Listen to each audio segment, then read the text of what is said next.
Human beings, by nature, are social creatures.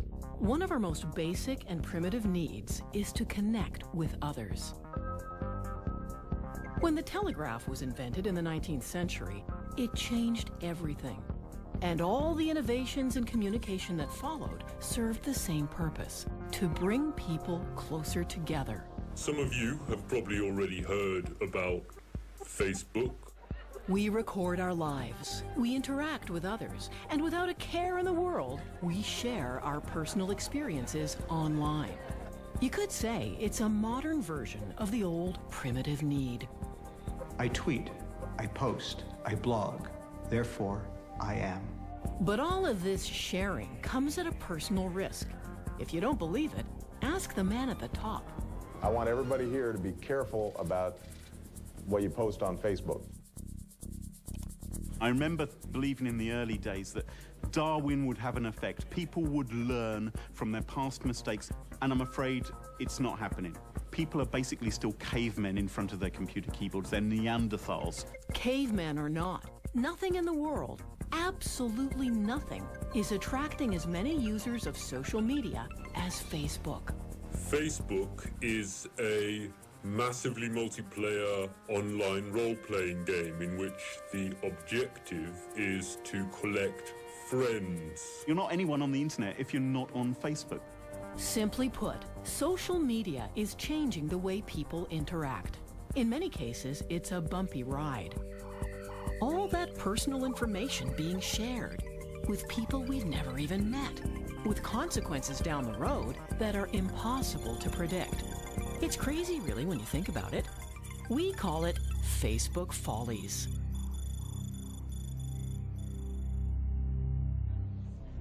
More and more, Facebook is being used to share information about upcoming events. Weddings, gatherings, concerts, and especially parties.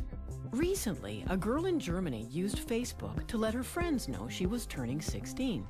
She forgot to check the privacy settings, and the party invitation went out to everyone on Facebook. Whoops. Thousands of boisterous teenagers showed up. Desperate public announcements by the family that the party was canceled made no difference. Facebook had worked its particular magic in bringing people together. From Facebook, she tells that there's the party right now here, but I don't get in. The birthday girl, 16-year-old Tessa, was nowhere to be seen. She had fled to her grandparents' place earlier in the day.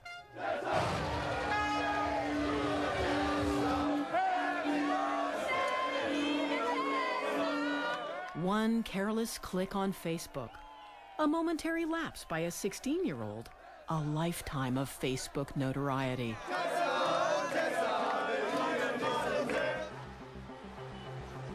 Every day, millions of potentially damaging invites, photos, and messages are uploaded to Facebook for the world to see.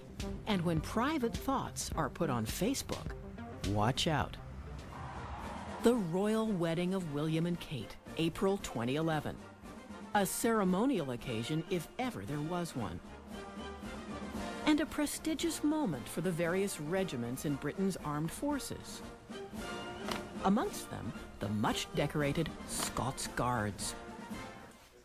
Being selected for active duty on a day like this is a big deal. One guardsman who didn't make the cut, 18-year-old Cameron Riley. And all because of a posting he put on his Facebook page. In a spectacular display of bad judgment for all the world to see, Riley called the bride-to-be a stuck-up cow. For good measure, he threw in posh bitch and who really gives a f*** about her? For this indiscretion, Riley was removed from royal wedding duty. It's a story that will likely haunt his entire military career. Or what's left of it. Another Briton who probably wishes he had kept his thoughts to himself is 26-year-old accountant Paul Chambers. Chambers had bought a ticket to fly from a small regional airport to Belfast to visit his girlfriend. 9 days before he was due to fly, the airport was shut down by a snowstorm.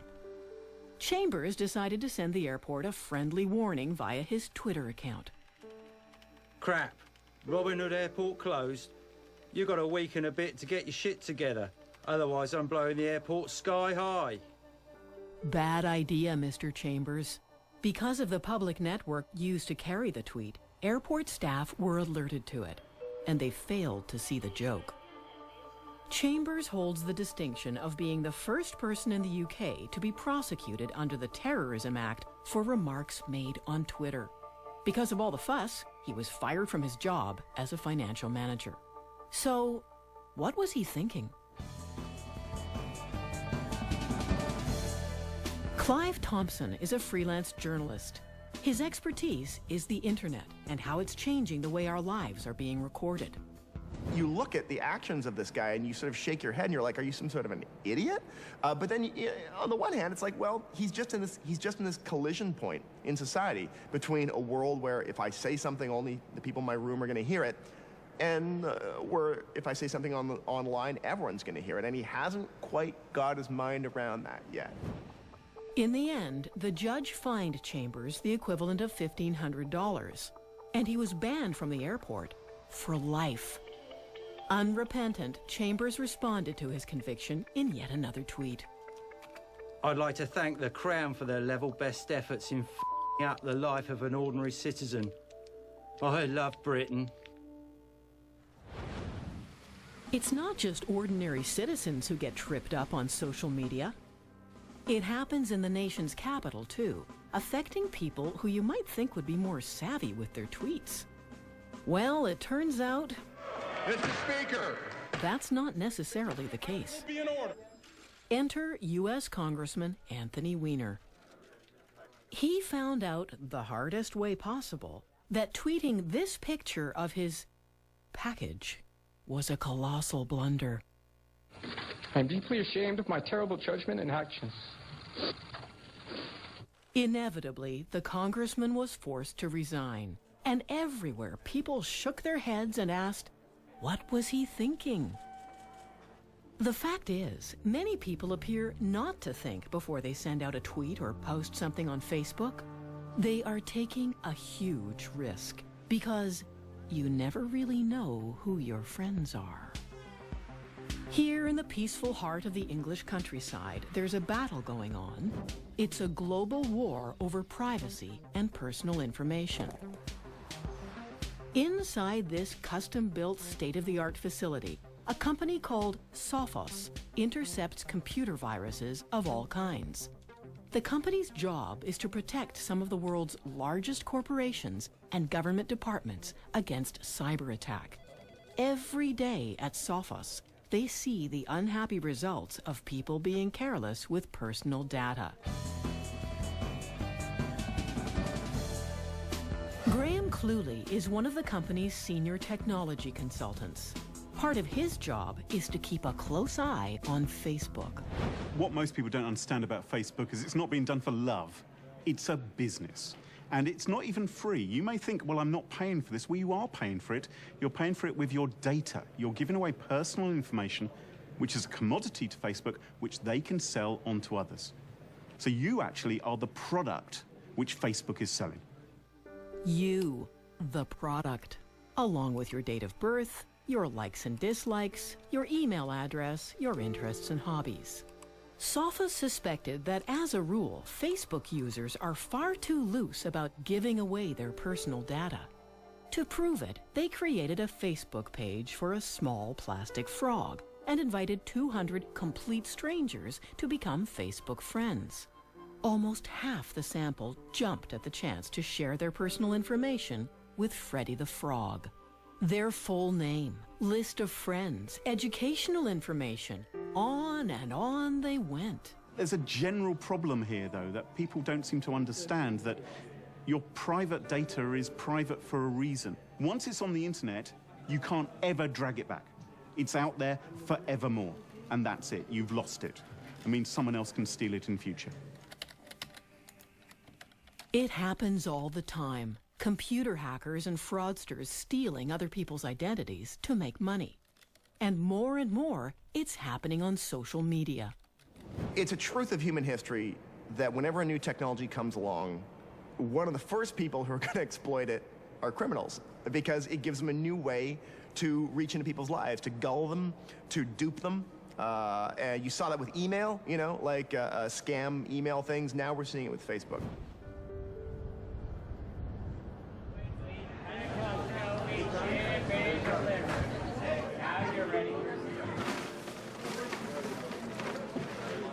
Brian Rutberg knows a thing or two about internet scams. For years, he worked at Microsoft as a communications director. In 2009, his Facebook page was taken over by a professional hacker. Beautiful. My daughter was doing homework on the couch. She finished her homework, checked her Facebook page, and saw that my status had updated to Brian Rutberg is in urgent need of help. Dad! So she yelled back, is everything okay? And yeah, everything's just fine. Of course, everything wasn't fine. The hacker was methodically contacting all of Rutberg's Facebook friends, telling them that he was in big trouble. I've been held up at gunpoint in London. I'm here with Sharon and the kids. Of course, they knew my wife's name because she was a friend of mine on Facebook. They could see my pictures. I felt terrible about this because I knew that whoever this was who had taken over my page was going to be trying to reach out to all my friends. That was going to be a headache for me, and I felt terrible for what it was going to do to my friends. The hacker on Rutberg's page was persistent.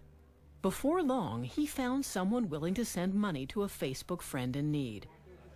Rutberg's longtime friend Benny stepped up. In the end, he sent over $1,200 in 2 separate payments through Western Union, and someone in the UK went to the Western Union office and picked it up, claiming to be me. This cry for help scam has its origins centuries ago in the reign of Elizabeth I. Back then, the victims were conned into handing over money to help release Englishmen supposedly locked up in Spanish dungeons. It's known as the Spanish prisoner scam. And 400 years later, high-tech descendants have found their way onto Facebook. Facebook is the fastest growing hotbed of computer crime that exists on the internet. There's more crime, spam, scams, malware taking place on Facebook than anywhere else. If you want to go into the cybercrime hub of the world, right now, it's Facebook. Facebook responded that, well, this has happened to only about 1% of our users.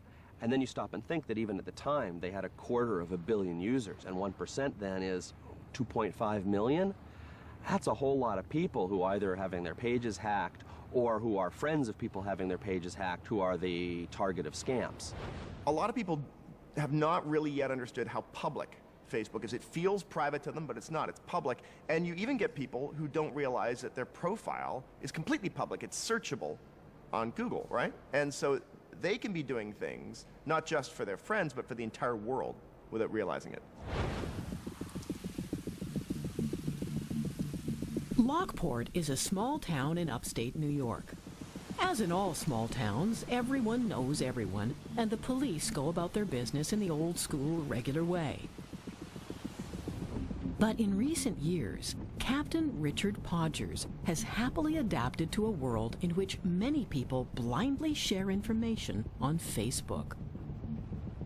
I'm not sure people understand how much police use computers. Good hiding place for some, but the careless get caught. This is a story about a careless criminal and how police used Facebook to catch him. I would say Mr. Krigo is kind of an anti-establishment type of individual. He's a large man, very muscular and strong. In 2009, Christopher Krigo committed a serious assault in a Lockport bar. Krigo became angry seeing his ex-girlfriend with another man, and things got violent. Mr. Krigo struck the victim using both his fist and a dangerous object, being a beer bottle or glass. He caused serious injury to the orbit of the eye. In New York State, serious physical injury with a dangerous instrument is classified as an assault second, which is a serious felony. Krigo was arrested and charged. He agreed to a plea bargain, but he skipped town before sentencing and became a fugitive. Richard Podger's job was to find him. It didn't take long before Krigo was on Facebook, taunting the police and his assault victim back home. They can't do shit unless I come to New York, so f*** them. Some of the reactions from his friends were, well, nice pics, Chris, lots of laugh. You're a wanted man. Holy shit, Chris, WTF. Love it, LMAO. Krigo was so confident no one would come to get him, he became careless about what he put on his Facebook page. We learned that he was a tattoo artist in Terre Haute, Indiana, and on the posting on that site, he identified his place of employment. I was able to search the place of employment on the internet. I contacted them by phone, asked when Mr. Krigo would be working, and they gave me his hours. Thanks to Krigo's taunting on Facebook, he was arrested and brought back to New York State for sentencing. Well, if it wasn't for the cooperation of Mr. Krigo providing us with his place of employment, the city where he worked, it would have been very hard to find it out. If I was to see Chris Krigo, I think the only thing I would do is thank him for all his assistance.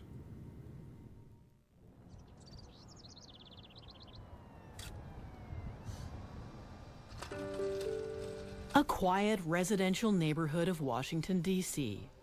This is newspaper editor Mark Fisher and his son Aaron, both Facebook users. Facebook friends, in fact.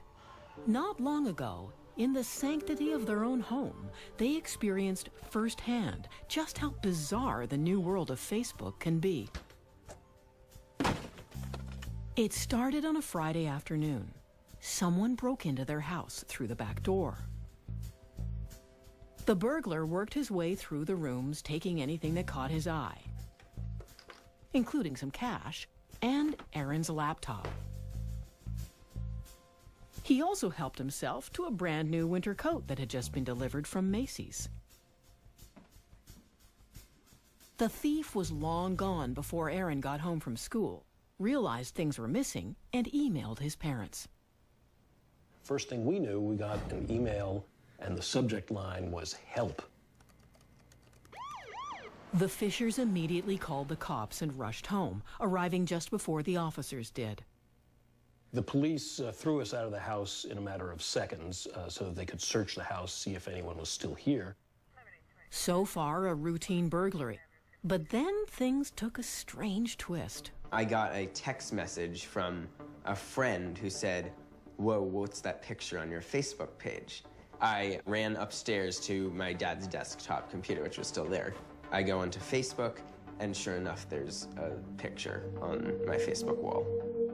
Before he had left the house with Aaron's laptop, the burglar had taken a picture of himself using the laptop camera, and he actually posted it on Aaron's Facebook page for the world to see. Instantly, it all came together, and I called one of the police officers into my office upstairs and showed him the photo and said, "That's your guy." He's wearing a big coat, and he kind of has this smirk on his face, and he's pointing to the cash with his other hand. The cop just kept looking at the screen and saying, "I can't believe how stupid this guy is." Because not only did he take control of Aaron's Facebook account, but he then signed off Aaron's Facebook and signed on to his own account using the same computer, the same stolen computer.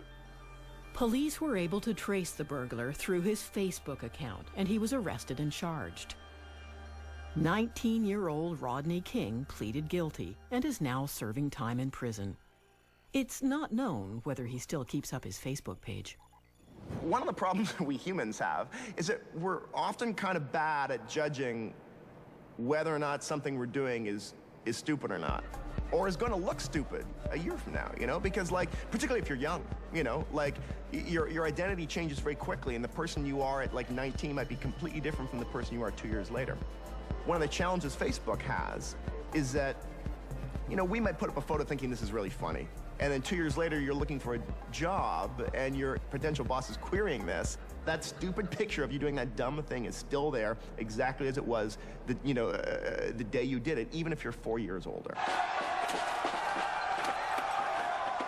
Case in point, the riots in Vancouver, British Columbia after a critical game in North America's ice hockey championships.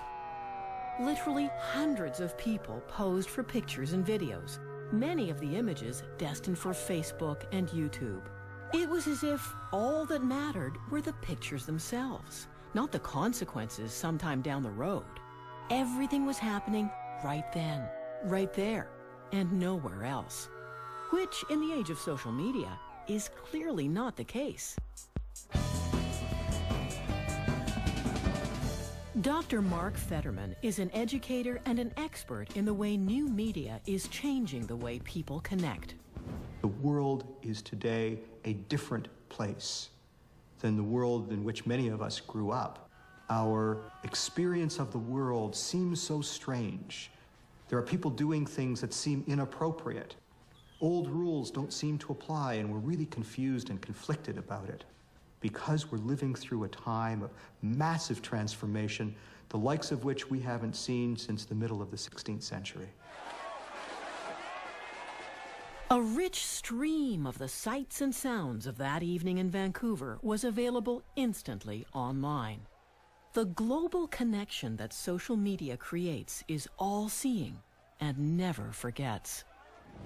We are all connected. We all do things that affect one another. We all have an effect on people that we don't even know, on far places around the world. So it is important, I think, for all of us to realize that what I do here affects you there, because there is no there. There's only here. And online, everywhere is here, and right now can be forever. Immediately following the Vancouver riots, a new Facebook page sprang up. Its purpose was to identify rioters from the available pictures, to name them and publicly shame them. Some people called it an online lynch mob. Regardless, the site is full of pictures of people doing things they never imagined would be seen all over the world. And in real life, if you say something, if you do something, the people in your immediate vicinity will know about it, but really no one else, most of the time. Whereas on Facebook, if you say something or do something, the people that follow you will discover that, and some of the people you forgot were following you, that you friended a year or two ago, will see it, potentially, and maybe their friends of friends will see it, and maybe someone will cut and paste it and send it somewhere that you would never have dreamed of. And that is what a lot of people still don't get about Facebook. And pictures like this can be misleading. Who is actually rioting? And who isn't? What we think we see in a Facebook post may not be what is actually going on. It's a little more than an hour's drive from Montreal, Quebec to the small town of Cowansville. Here, a David versus Goliath struggle is being played out. Meet Nathalie Blanchard and her lawyer, Tom Lavin. At the local courthouse, they are preparing to do battle with one of North America's largest insurance companies. In 2009, Nathalie was diagnosed with clinical depression. Her employer's insurance company, Manulife, provided coverage and benefits as Nathalie struggled to recover. My doctor said to me, go out. It's very important for you to go out, see people, see your friends, go in restaurant, go in bar, go everywhere you want. As part of her treatment, as well as going out with friends, the doctor also advised that Nathalie go on a trip. So, she went to Florida with her mother. And she put some photos up on Facebook. Somehow, Manulife became aware of the pictures, made a judgment call, and without giving her any other reason, they cut off Nathalie's benefits. The issue is not whether or not they can use what is available to them on Facebook, it's how they use it. That is the problem, is the misinterpretation of what is on Facebook. If, hypothetically, You had a person who was diagnosed and suffering from clinical depression, which is a devastating disease. And the person's family takes them away on a vacation just as a change of scenery. The person posts a picture of themselves. If that investigator then says, aha, the person has perpetrated fraud, cut off the benefits, that fundamentally is wrong. When I put the picture on Facebook, it was only to hide the depression, and I didn't think about who's going to see the picture. I just want to make people believe that everything is okay in my life. Cut off from her benefits, Nathalie lost her credit rating and, eventually, her house. You know the old cartoon that we see of a guy that's supposed to be off on disability with a broken back or something like that, and he's mowing his lawn, and the detective is underneath a hedge with a camera.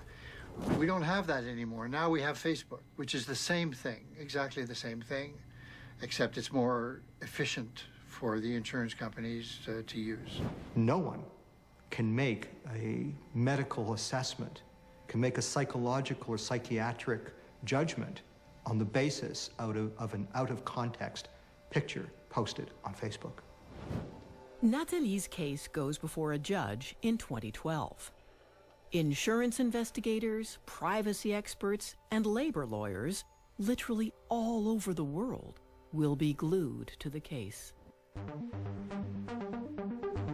British Columbia, on Canada's Pacific coast, is known for its sometimes scrappy local politics. This is one of its many battlegrounds in downtown Vancouver. In 2009, the Liberal Party ruled this political district. The left-leaning New Democratic Party wanted to change that, and they thought they might, with a fresh candidate, someone completely new to politics. Their candidate? Ray Lamb, younger than your average politician and ready for a new way of doing things. I saw the potential of Facebook and Twitter, and I tried to use that to communicate with my constituents. Facebook did play a part in Ray's campaign, but not at all in the way he imagined it would. Just as it was getting off the ground, his political career came to a sudden and spectacular end. All thanks to some old photos found on Facebook and leaked to the media by his Liberal opponent. They were high school photos. In that context, it's fairly innocuous, but the context that it was put in during the campaign made it a lot more volatile than it actually was. In one photo, I'm dancing with a friend of mine, and my hand is on her breast. In another photo, I have two friends that are looking at my underwear. The pictures, taken years before and mostly forgotten, were preserved in a quiet corner of Facebook.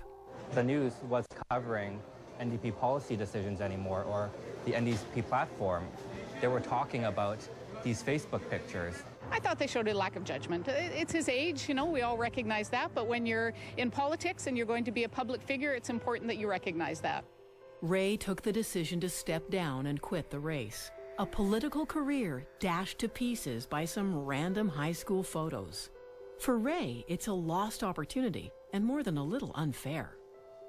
You know, for generations, we've been able to move on from bad or dumb things we've done, but in Facebook, social forgetting is a lot harder because that photo of that dumb thing you did is still there. It doesn't degrade. So the fear is that Facebook makes social forgetting difficult or impossible. It makes it harder to move on from things you did in the past. When you look at what I've done and what I've been through since high school, the education, the work experience, the experience in the community, that far outweighs what I would have or could have done when I was in high school. Ray's story raises the question, in future years, who will be squeaky clean enough to run for political office?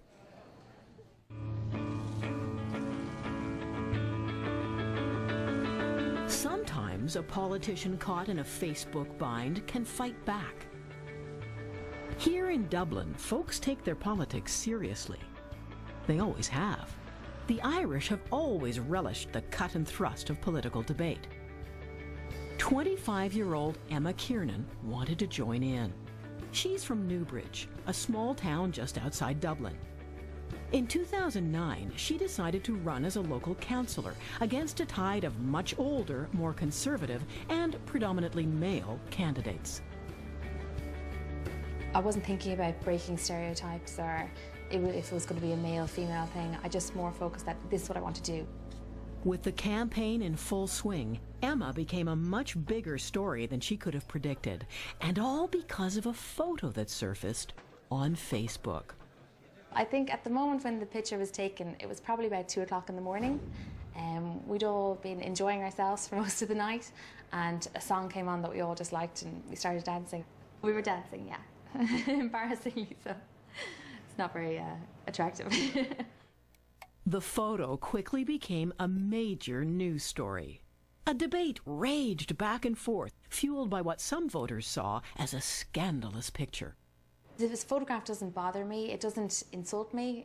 It's a great memory of a great night out, so I have no problem with it being out there. I just have a problem with how people would treat me or perceive me after looking at it. That's more so what I'd have a problem with. Despite righteous indignation from some quarters and demands that she resign her candidacy, Emma decided to ride it out. I felt, well, do you know what? That's me. That's how it is. At this stage, I had done so much work in the election that I wasn't going to let that go to waste. I thought, no, I'm still going to run. I'm not stepping down. That's the end of it. Now we'll see if people really like me or don't. Imagine, for instance, this. In 20 or 30 years' time, our country's new politicians, their leaders, all of their indiscretions at university, all of those wild parties, they will be well documented on Facebook, and they'll be there for any tabloid journalist to come and pick up. And it could be happening to you as well, not just celebrities. So there could be information about you which you're posting online, which could eventually cause you a problem in your job or in your relationships, or just simply be embarrassing. Emma Kiernan's free spirit approach clearly had appeal to younger voters. Some of them started a Facebook page to urge support for her campaign. And as it turned out, on election day, she was victorious. It was a political fight with Facebook as a key factor, sending a clear message. I do think I was a bit naive about Facebook. If you are going to get into something like politics, you need to be very careful about how you use it. As an individual, people will like you, or they won't like you on the basis of what they see on that. And they'll make a judgment call based on image. Another Facebook case involving a photo that attracted unwanted attention happened in the Bahamas in 2009. Imagine you're on holiday. Life is good. It's a great day for a barbecue, and the cocktails are exactly right. Enter Alexander Rust, 24 years old, from Indiana, a big fan of barbecues. It's what he barbecued that caused a ruckus. He and his girlfriend caught and cooked up an iguana, an endangered species of iguana, as it turned out. As people do on holiday, they posted pictures on Facebook, including a shot of the illegal barbecue. To their astonishment, they were charged, prosecuted, convicted, and fined under Bahamas Animal Protection Act. Before the age of Facebook, who would have known? And who would have thought a charity car wash could cause a problem? Well, it did in South Carolina last year at a small-town police department. An officer, on duty, stopped by to have his police car washed by women wearing bikinis. Inevitably, someone took photos, and the pictures landed on Facebook. The local police chief was not amused. He said it was a violation of the rules governing the use of police vehicles. It reflected badly on the force. The officer in question was fired. You see how this works? Someone posts a picture. Big problem for someone else. With all this trouble caused by Facebook postings, surely somewhere Facebook has changed family life for the better. The answer is, of course, yes. With almost 750 million users in the world, Facebook has helped to make some unexpected family connections.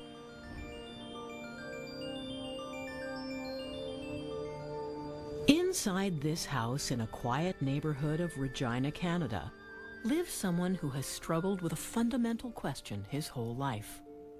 I never had a father's arm around my shoulders. I just never had a father in my life.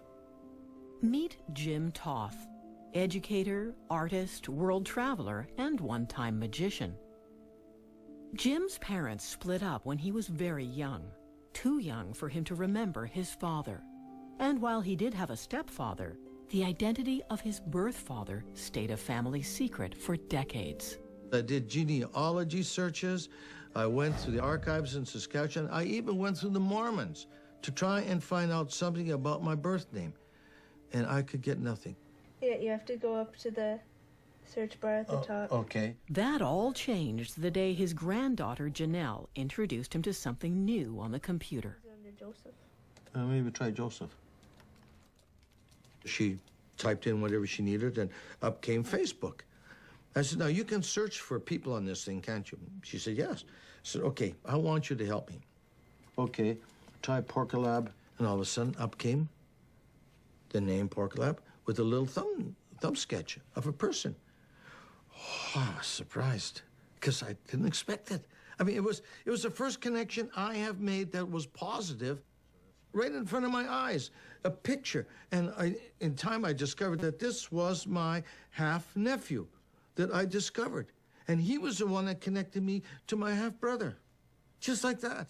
More than 50 years of searching, resolved in a few minutes on Facebook. Hello, Jim.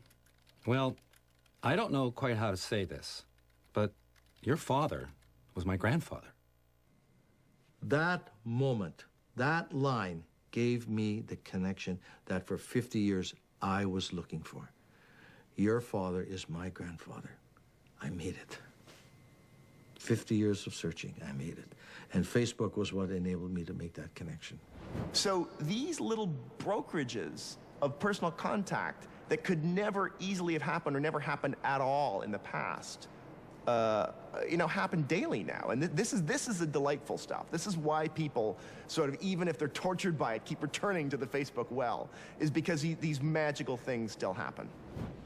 And being connected is so very important. And if Facebook is the avenue and the channel for enabling you to be connected, by all means, use it and go there. It did. It connected me. And I'm so happy to be connected now. Jim met with his new family members this summer.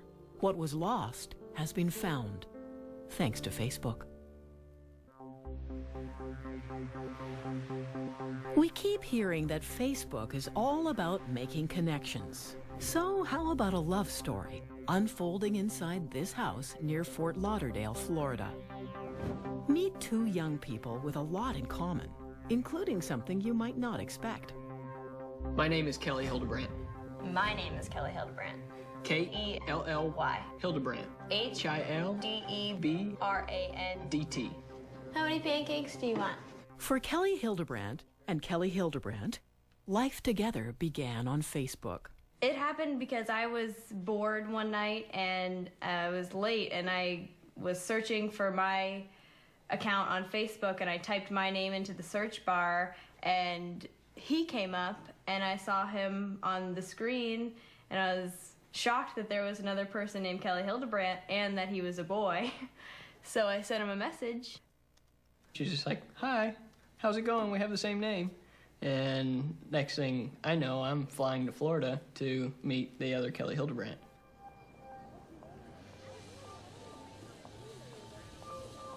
Of course, we found out that we had a lot in common other than just our names. Before I came out, I told my pastor that if she's the same person face to face that she is over the phone, then she's the girl for me. As it turned out, Kelly was the right girl for Kelly. Having made sure they weren't directly related in any way, the two of them got married in a Facebook fever.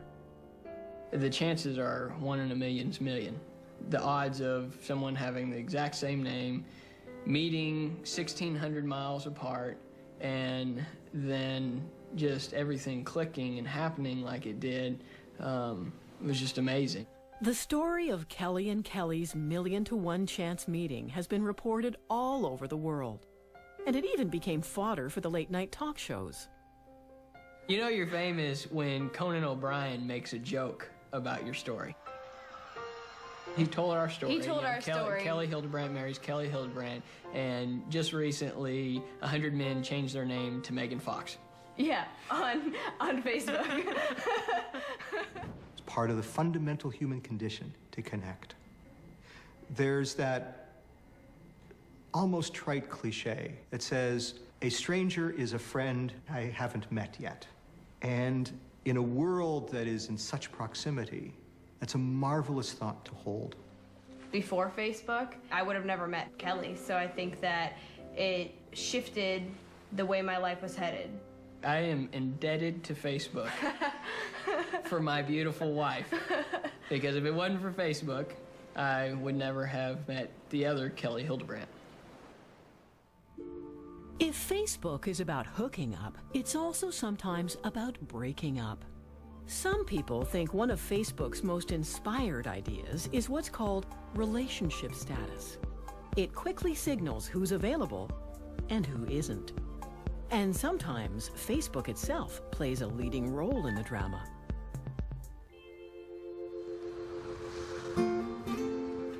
Lowell, Massachusetts is the birthplace of the American Industrial Revolution. Long ago, Lowell boomed with textile mills, which worked the cotton from the South. The mills are closed now, and in recent years, Lowell has struggled to redefine itself. This is where we find Ken Savage, a man who has gone through some redefinition of his own thanks to Facebook. My ex-wife used Facebook, I think, in the beginning to reach out to friends, but as soon as she started to see the power of it, she connected with some old boyfriends. We can all guess where this is heading. Sure enough, Ken's wife cheated on him, and he caught her doing it. I think Facebook brought upon the end of my marriage much quicker than it would have been. The communication wasn't there. She took her focus away from me and put it onto Facebook, and I think it made her realize as well that this is over, this is not what I want, I'm gonna get what I want through Facebook. Much easier. You will hear stories, and I'm sure they're true, of couples who are like, well, I'm in the room, and I'd like to talk to my spouse or my partner, but they're staring at Facebook, you know? Because there's this very rich stream of social signals that are fascinating, and that person just can't pull away, even though there's someone sitting across the room who's, you know, supposed to be married to them. Ken and his wife split up. I told family members what's going on, why I moved out.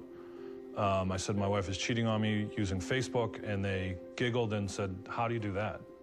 In attempting to answer the question, Ken created a website of his own. The website is called facebookcheating.com. There's a section here that I talk... This is one busy website. Up to 50,000 hits in a typical month. Clearly, Ken is not alone. And there's an article here about divorces from social media sites like Facebook are on the rise. In a recent study conducted by a U.S. law firm, 1 in 5 marital affairs had a clear Facebook connection. Ken has lived through it. A marriage lost, and a new partner found, believe it or not, both on Facebook. And the final twist? Ken now makes money on a site he created all about Facebook cheating. It comes as no surprise that people routinely use Facebook to find partners. For many, social media is a shortcut to getting down to business. But these days, Facebook is definitely not just for the kids. This is Clive Worth, a retired coal miner in his early 60s and an avid user of Facebook. It's not all that unusual to find senior citizens who have Facebook accounts. But Clive is different. He uses Facebook in a way the social networking site says it never intended, and that it frowns upon. In his small house in a Welsh village, Clive spends hours a day on his unique Facebook collection. This is Alison, one of many women who knows me that I've dated. This is Brenda, Angela, Jess, Ellie, Ahmed, Serena, Tracy, Andressa, Jane, Jessica, Marie, Chrissy, Augustia. Okay? For Clive, the phrase Facebook friend takes on a whole new meaning. Facebook to me is a sex book. Because to me, Facebook is for having a lot of sex on. Clive's not talking about virtual sex. He's talking about hooking up for the real thing. Facebook has already banned him 6 times, but Clive keeps coming back with new identities. And why wouldn't he? There's millions and millions of women on Facebook, and most of them are divorced and single and looking for a good time. Such a good time, apparently, that Clive has become a bit of a media sensation. His exploits have been reported on television, on the radio, and in countless newspaper and magazine articles. He's become an international story. Thanks specifically to Facebook, Clive says he has vetted more than 350 women. Once I got on Facebook, they started contacting me, wanting to date me, because they had seen me on TV and they knew I was an author with a book out. When I first started dating on Facebook, I was able to date as many as 4 or 5 women a week. But now I've got a bit older, I'm down to 2 a week. I'm slowing down a bit now. Facebook itself is not happy with Clive Worth. It's not part of the corporate image to be a giant sex club. Clive, he wouldn't have it any other way.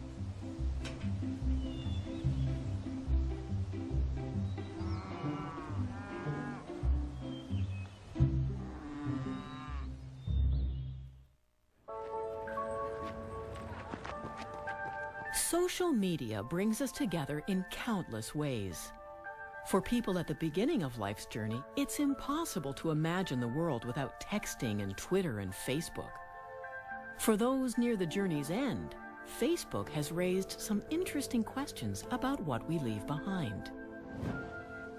This is Abney Park, a huge Victorian cemetery in London. There are thousands of people buried here, but it's impossible to get a sense of who they were in life. What did they look like? Who were their friends? Who did they love? Elaine Casket is a psychologist at the University of London. She has made a study of how we mourn our loved ones. They created big cemeteries like this in the Victorian period, and it reflected the society in which people lived. Not just the needs of that society, who needed a place to bury their dead, but the tastes of societies. This cold, granite, or stone engraved thing, what is that of you? How is that a representation of the self? It's not, but a Facebook profile is.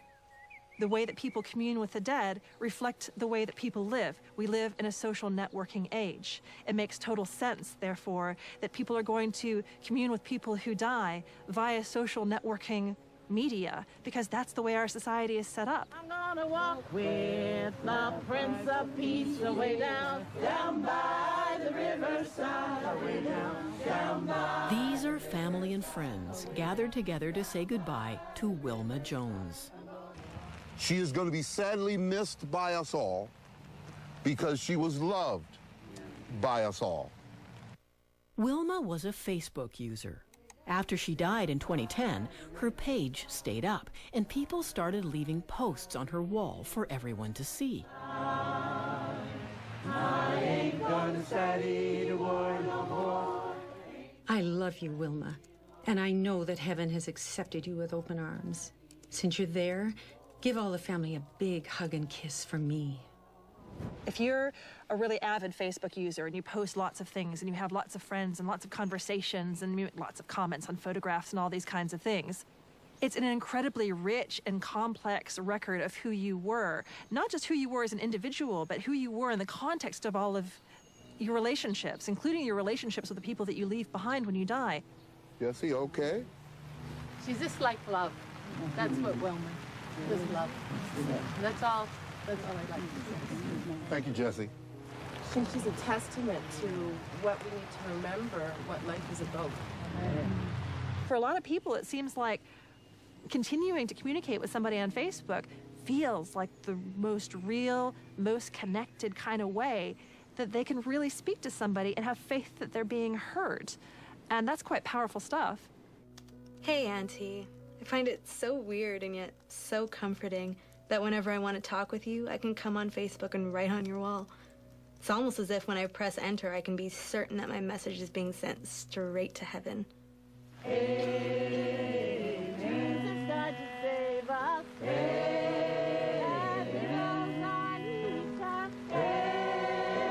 So one does wonder whether in the future, one wonders whether there will still be places like this, full of grave markers like those that surround me here, because when it's hard to imagine the need for it when there's such a vivid representation of the person that you lost right there in front of you on your computer screen or on your phone screen.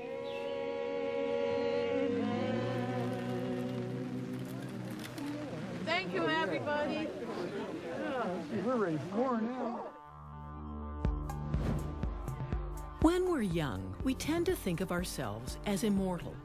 What does it matter who sees pictures of us in unguarded moments? Having fun, speaking our minds. Who cares? Well, Ray Lamb does.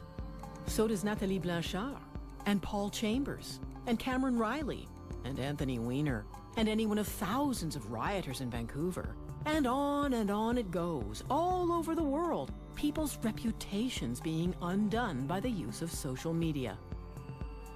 If you're not prepared to go to the middle of your city centre and get a loud hailer and shout out your personal information through that, don't put it on the internet. Anything which you don't want becoming public, you should never post on the internet, because you're effectively putting your trust in a company to keep your personal information secret, and that isn't always their business model. Whatever Facebook's business model is, it's working. And it's up to the rest of us to figure out how to adapt.